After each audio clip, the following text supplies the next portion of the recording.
Bonjour. Faut-il permettre au chien de jouer à mordre ses propriétaires? Tout le monde est d'accord là-dessus, un chien bien élevé ne doit jamais mordre qui que ce soit dans les conditions habituelles de la vie en société. Mais pour autant, ne peut-on autoriser les mordillages, qui ne sont pour l'animal qu'une forme de jeu, et que beaucoup de propriétaires acceptent ou même souhaitent? Sachez que les avis divergent sur ce sujet.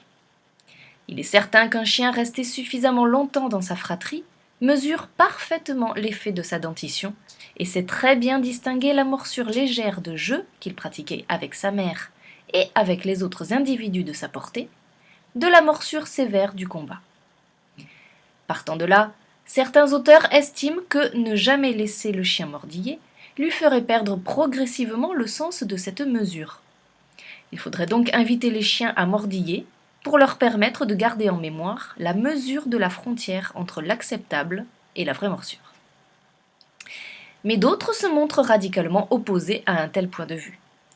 Ils affirment tout d'abord que l'inhibition à la morsure, acquise au cours de la période de socialisation, est définitive et n'a donc nul besoin d'être entretenue, ce qui est vrai.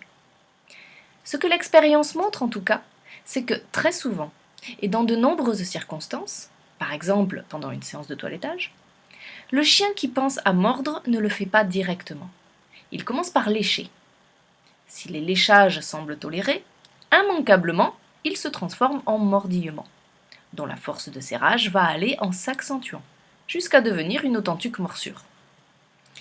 Un processus qui peut être à la rigueur contrôlé par un adulte connaissant bien le chien, mais ce ne sera absolument pas le cas avec un enfant par exemple. Là, ce qui n'est d'abord qu'un jeu est tout à fait susceptible de très mal finir.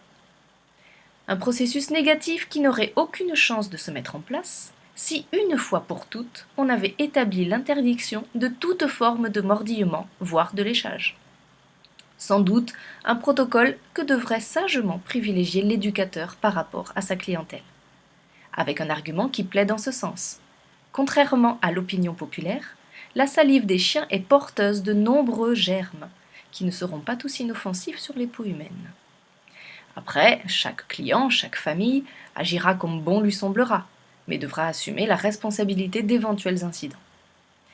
Comme vous le voyez, un sujet qui prête à discussion. Faites-nous part de votre point de vue, nous en reparlerons. À bientôt donc.